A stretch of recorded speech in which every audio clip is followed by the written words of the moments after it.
اعوذ باللہ من الشیطان الرجیم، بسم اللہ الرحمن الرحیم۔ انشاءاللہ آج ہم آیت نمبر 92 پر ہیں سورہ النساء کی۔ اس آیت سے پہلے اللہ سبحانہ تعالیٰ نے مسلمانوں کو منافقین کے قتل کا حکم دیا تھا کہ جو لوگ مسلمانوں سے دھوکہ کرتے ہیں، وعدہ خلافی کرتے ہیں، مسلمانوں کے لیے چھپ کر اور چالے چل کر مسلمانوں کے قتل کے در پہ ہوتے ہیں، تو ان لوگوں کے لیے اللہ تعالیٰ نے حکم فرمایا تھا کہ تم ان کو جہاں پاؤ وہاں قتل کرو۔ تو اب جو ہے اس آیت میں اللہ سبحانہ تعالیٰ ایک مسلمان کے قتل کا حکم بتا رہے ہیں کہ اگر ایک مسلمان ہے اور اس کو ایک دوسرا مسلمان قتل کر دے، عمدن قتل کر دے، تو یہ بالکل بھی جائز نہیں ہے۔ تو اب اس کو پڑھتے ہیں، اس روشنی میں پڑھتے ہیں انشاءاللہ۔ اعوذ باللہ من الشیطان الرجیم، بسم اللہ الرحمن الرحیم۔ وما كان لمؤمن أن يقتل مؤمنا إلا خطأ، من قتل مؤمنا خطأ فتحرير رقبة مؤمنة ودية مسلمة إلى أهله إلا أن يصدقوا، فإن كان من قوم عدو لكم وهو مؤمن فتحرير رقبة مؤمنة، وإن كان من قوم بينكم وبينهم ميثاق فدية مسلمة إلى أهله وتحرير رقبة مؤمنة، فمن لم يجد فصيام شهرين متتابعين توبة من الله وكان الله عليما حكيما۔ اللہ تعالیٰ فرما رہے ہیں کسی مومن کو دوسرے مومن کا قتل کر دینا زیبا نہیں مگر غلطی سے ہو جائے، یعنی کہ مومن کے لیے جائز نہیں ہے،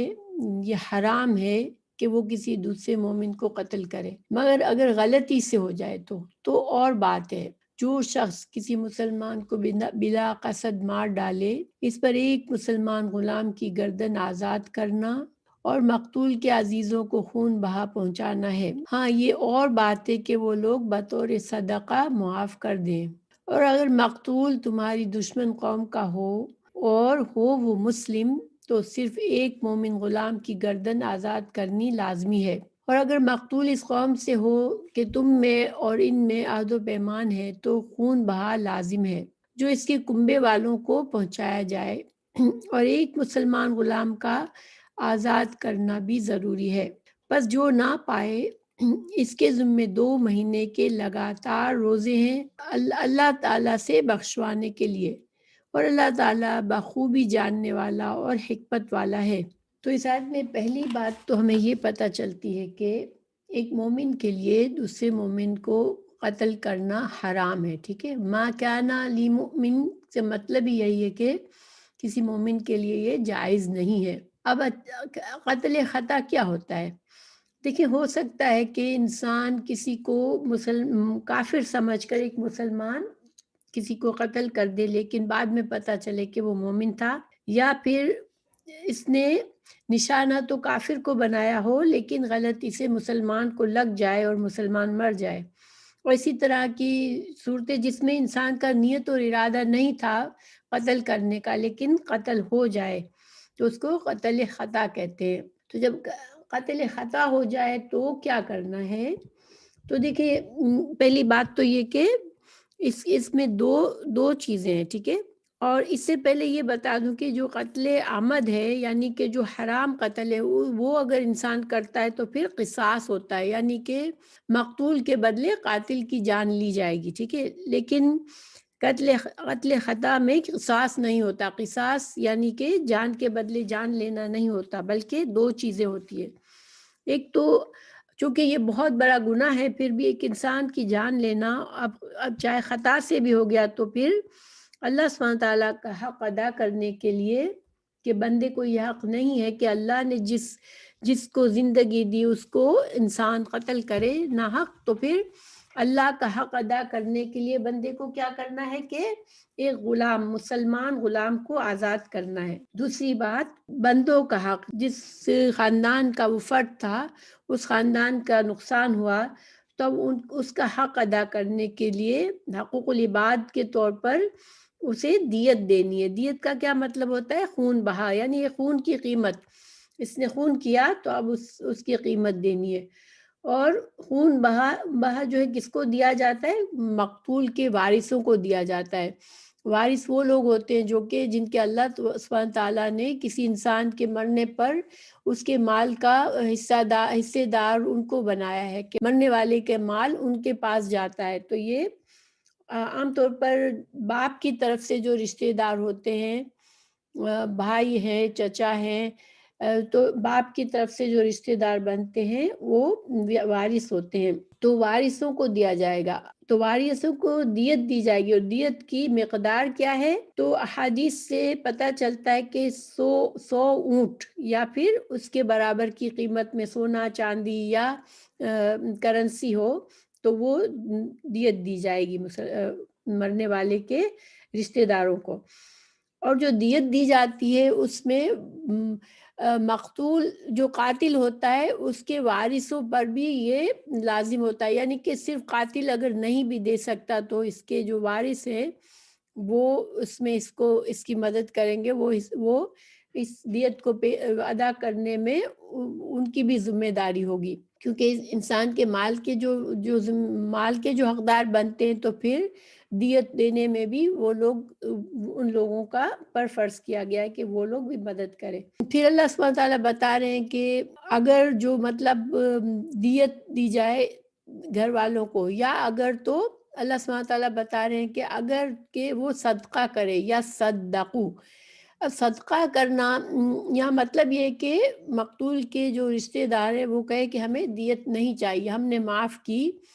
تو پھر ان کو ایسے ہی ثواب ملے گا جسے انہوں نے صدقہ کیا ہے۔ یہ اللہ تعالیٰ نے ایک طرح سے دیت معاف کرنے کے لیے اچھا سمجھا ہے اس کو، اور اس کے لیے ترغیب دی ہے کہ یہ اگر وہ دیت کو معاف کرتے ہیں قتل خطا میں تو گویا انہوں نے صدقہ کیا اور ان کو صدقے کا اجر و ثواب ملے گا۔ پھر اللہ تعالیٰ مزید فرما رہے ہیں کہ فَإِن كَانَ مِن قَوْمٍ عَدُوٍّ لَكُمْ وَهُوَ مُؤْمِنٌ، اگر تو قاتل جو ہے وہ ایسی قوم سے تعلق رکھتا ہے جو کہ اس کے رشتے دار جو ہے وہ کافر ہیں اور وہ مسلمانوں کے دشمن ہیں، تو ایسے میں پھر کیا ہوگا کہ پھر دیت نہیں دی جائے گی بلکہ صرف ایک غلام آزاد کیا جائے گا، مومن غلام آزاد کیا جائے گا، کیونکہ کافر جو ہوتا ہے وہ نہ مومن کا وارث بنتا ہے نہ مومن کافر کا وارث بنتا ہے۔ اس وجہ سے ایسا مومن شخص جس کے وارث جو تھے وہ کافر تھے تو اس لیے پھر اس کی دیت جو ہے وہ کافروں کو نہیں دی جائے گی، اس صورت میں صرف اللہ کا حق ادا کیا جائے گا، یعنی کہ مومن غلام کو آزاد کیا جائے گا۔ پھر دوسری یہ بات ہے کہ اگر وَإِن كَانَ مِن قَوْمٍ بَيْنَكُمْ وَبَيْنَهُم مِيثَاقٌ، اب ایسی قوم ہے تو کافر قوم ہے لیکن ان کے ساتھ اور مسلمانوں کا صلح کا معاہدہ ہو چکا ہے اور اس قوم کا ایک فرد جو خود مسلمان تھا وہ قتل ہو گیا، تو اب کیا ہوگا کہ اب اس کو دیت بھی دی جائے گی اور اس کے لیے غلام بھی آزاد کیا جائے گا، کیونکہ جب وعدہ ایک میثاق ہوتا ہے تو اسلام میں وعدوں کی اور جو میثاق ہوتے ہیں عہد ہوتے ہیں اس کی بہت زیادہ اہمیت ہے۔ تو اب چونکہ اس کا آدمی مر گیا اس قوم کا، تو اگر اس کو پھر قصاص اس کو پھر دیت دی جائے گی تاکہ تعلقات جو ہے وہ خراب نہ ہو پھر سے، کہ صلح کا معاملہ تھا اور اب کسی کے آدمی کو قتل کر دیا تو اب آپس میں پھر سے تعلقات خراب ہوئے۔ یہ تو حکمت کی بات بتا رہی ہوں، ورنہ اللہ کا حکم ہے، اللہ تعالیٰ جو حکم دے، اور اللہ سبحانہ تعالیٰ نے یہی بتایا کہ اگر اس قوم سے مسلمانوں کا معاہدہ ہوا ہے صلح کا، تو پھر اس کا آدمی مسلمان تھا، خود قوم چاہے کافر تھی لیکن چونکہ میثاق تھا آپس میں تو پھر اس کی دیت ان کو ادا کی جائے گی۔ پھر کیا ہے مومن، اور ظاہری بات ہے دیت کے ساتھ ساتھ غلام آزاد کرنا، یعنی اللہ کا حق تو ہر صورت میں دیا جائے گا جب ایک مسلمان کو انسان غلطی سے مار دیتا ہے۔ پھر اللہ سبحانہ وتعالیٰ فرما رہے کہ فمن لم یجد فصیام شہرین متتابعین، اب کوئی غلام آزاد کرنے کی اس کے اندر استطاعت نہیں ہے، یا پھر مومن غلام موجود نہیں ہے. ظاہر ہے آج کل کے زمانے میں مومن غلام نہیں ہوتے ہیں، تو اس صورت میں کیا ہے کہ 2 مہینے کے لگاتار روزے، یعنی لگاتار روزوں سے کیا مطلب ہے کہ بیچ میں انسان چھوڑے بغیر پورے روزے کرے. اگر کوئی شرعی عذر ہو گیا تو دوسری بات ہے، ورنہ لگاتار پے در پہ 2 مہینے کے روزے رکھنے ہیں. یہ کس لیے ہے کہ اللہ سے توبہ، اپنے گناہ کی توبہ کے لیے، کہ اللہ سبحانہ تعالیٰ اس بندے کو بخش دے. کیونکہ جب انسان سے کوئی قتل ہو جاتا ہے تو جب وہ دیت دیتا ہے تو اس مقتول کے جسم کے ہر حصے کا سے دیت دینے کی وجہ سے قاتل کا ہر حصہ جہنم کے آگ سے بچ جاتا ہے، ورنہ اس کو سزا کا مستحق ہو جاتا ہے انسان کسی کو مارنے کے بعد. وَكَانَ اللَّهُ عَلِيمًا حَكِيمًا، اللہ سبحانہ تعالیٰ علم والا ہے اور حکمت والا ہے، اور اللہ کے فیصلے حکمت کے مطابق ہوتے ہیں، اللہ تعالیٰ کے فیصلے علم کے مطابق ہوتے ہیں. اور یہ بھی سمجھا جا سکتا ہے کہ اللہ سبحانہ تعالیٰ علیم ہے، اللہ تعالیٰ لوگوں کی نیتوں کو بھی جانتا ہے. کہ قتل عمد تھا اور اس کو قتل خطا کہہ دیا گیا تو وہ بھی اللہ تعالیٰ جانتا ہے، اور حکمت سے فیصلے کرتا ہے اللہ، اور اللہ کے فیصلوں میں بڑی حکمت اور فائدے ہیں انسانوں کے لیے. تو ایک اور بات ضروری جاننے کی ہے کہ جو 2 مہینے کے لگاتار روزے ہیں، اگر بغیر شرعی عذر کے، یعنی کہ حیض، نفاس یا شدید ترین بیمار انسان ہو جائے جس میں روزے کی رکھنے کی ممانعت ہو، یا ان ساری وجوہات کی بنا پر اگر ناغہ کرتا ہے 2 مہینے کے روزوں میں تو ٹھیک ہے، ورنہ ان 2 مہینوں میں اگر اس نے ناغہ کر لیا اور تو پھر اس کو نئے سرے سے دوبارہ اپنا اکاؤنٹ شروع کرنا پڑے گا، اور پھر سے دوبارہ 2 مہینے پورے کرنے پڑیں گے. اب اللہ سبحانہ تعالیٰ قتل عمد کا حکم بتا رہے کہ وَمَن يَقْتُلْ مُؤْمِنًا مُتَعَمِّدًا فَجَزَاؤُهُ جَهَنَّمُ خالداً فيها وغضب الله عليه ولعنه وأعد له عذابا عظیما. اور جو کوئی کسی مومن کو قصداً قتل کر ڈالے، اس کی سزا دوزخ ہے جس میں وہ ہمیشہ رہے گا. اس پر اللہ تعالیٰ کا غضب ہے، اسے اللہ تعالیٰ نے لعنت کی ہے، اور اس کے لیے بڑا عذاب تیار رکھا ہے. اس آیت سے قتل عمد، کسی مومن کو جان بوجھ کر قتل کرنے کا گناہ بہت ہی عظیم گناہ ہے. کہ اللہ سبحانہ تعالیٰ نے کتنی باتیں بتائی. ایک تو اللہ اسے دوزخ کی سزا دے گا جس میں وہ ہمیشہ رہے گا، اللہ نے فرمایا، ٹھیک ہے. دوسری، اللہ تعالیٰ کا غضب ہوگا اس کے اوپر. اور تیسری، اللہ تعالیٰ نے لعنت کی ہے اور اس کے لیے بڑا عذاب تیار کر کے رکھا ہے. تو یہ بہت ہی سخت قسم کی وعید ہے قتل عمد پر. تو اب اس پر علماء نے مختلف رائے ہے کہ کیا ایسا قاتل جس نے عمدن ایک مسلمان جس نے کسی کو عمدن قتل کر دیا، یعنی کہ عمد کا مطلب ہوتا ہے ارادے کے ساتھ جان بوجھ کر اپنے ارادے سے قتل کیا، یا پھر ایسا ہتھیار استعمال کیا جو انسان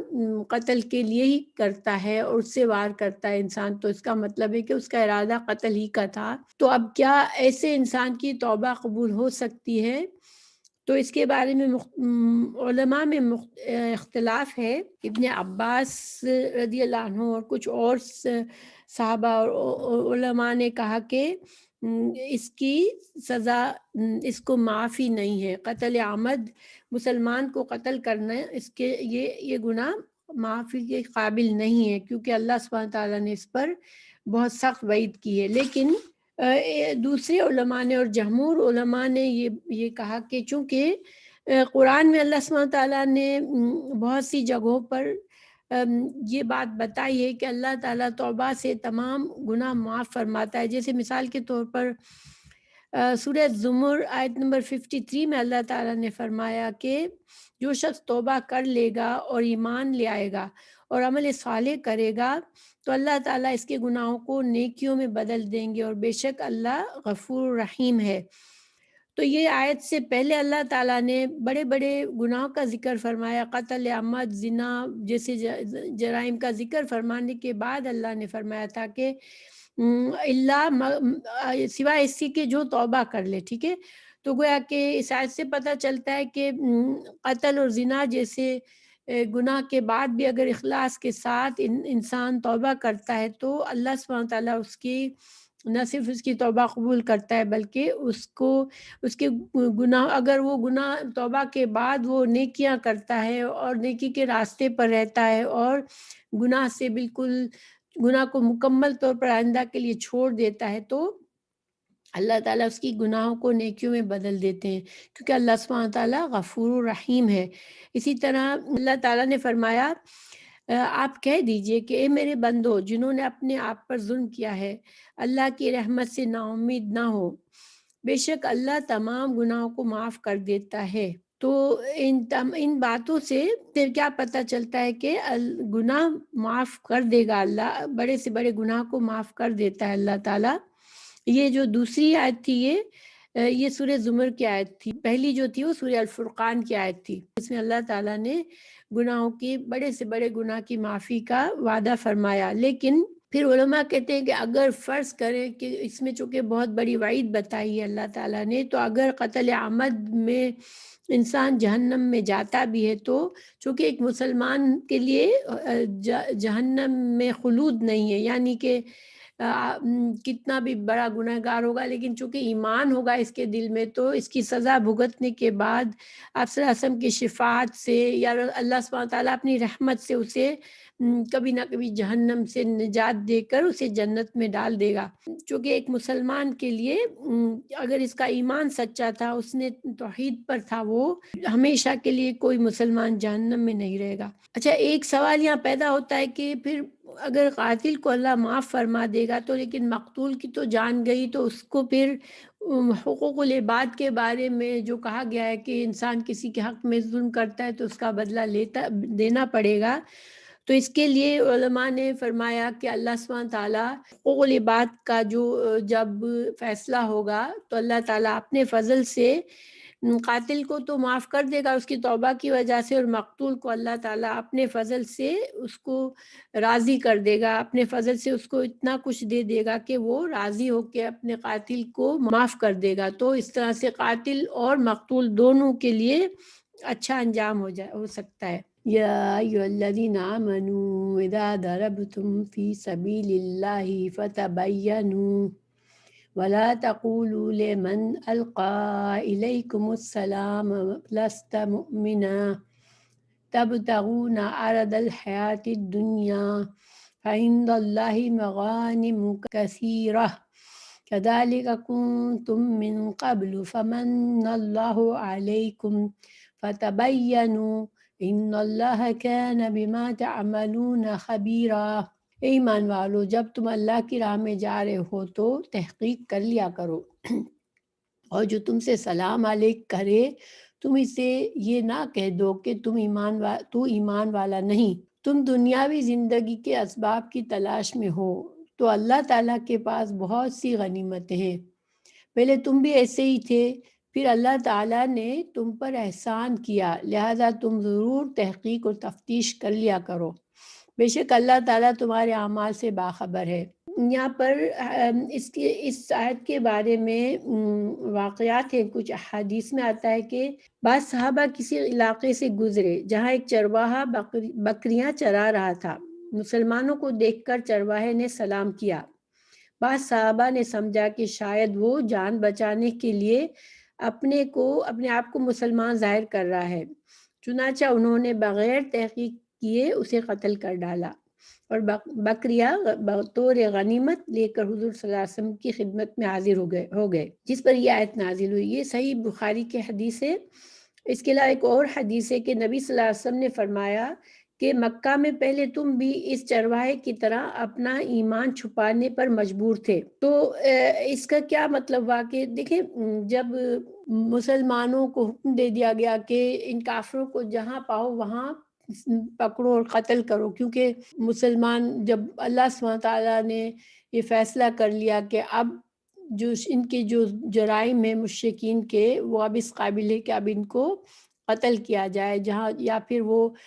جیسے سورہ توبہ میں ہمیں پتہ چلے گا کہ اللہ سبحانہ تعالیٰ نے مہلت دی تھی ان کو کہ اس وقت تک تم اب یا تو اپنے ایمان لے آؤ یا پھر یہاں سے چلے جاؤ، تو اس وقت مسلمانوں کو یہ حکم دیا تھا کہ اب اس کے بعد جب کہیں تمہیں مشرکین کو تم پاؤ تو قتل کرو۔ تو اب ایسے میں اس کے بارے میں واقعہ پیش کیا جاتا ہے، صحابہ کرام نے غلطی سے اس چرواہے کو قتل کر دیا جس نے سلام کیا، اور انہوں نے یہ سمجھا کہ یہ صرف اپنی جان بچانے کے لیے اس نے سلام کیا ہے۔ تو رسول اللہ صلی اللہ علیہ وسلم نے سمجھایا کہ تم بھی تو پہلے مکہ میں جب تھے تم مشرکین کے ساتھ رہتے تھے، تو تمہارا ایمان بھی تو صرف تمہارے سلام سے ہی ظاہر ہوتا تھا، کیونکہ اس وقت نہ کوئی اسلامی شریعت کے قوانین اور عبادات اور طور طریقے اتنے نازل نہیں ہوئے تھے، تو صرف ایک سلام ہی تھا جس سے پتہ چلتا تھا کسی کے ایمان کا۔ تو اب جب ایک مسلمان کو سلام کرتا تھا، جب ہی پتہ چلتا تھا کہ یہ مسلمان ہو چکا ہے۔ تو اللہ کے رسول صلی اللہ علیہ وسلم نے سمجھایا کہ ایک وقت تم پر بھی تو ایسا تھا، جیسے اللہ تعالیٰ نے یہاں فرمایا کہ تم بھی تو پہلے ایسے تھے، یعنی کہ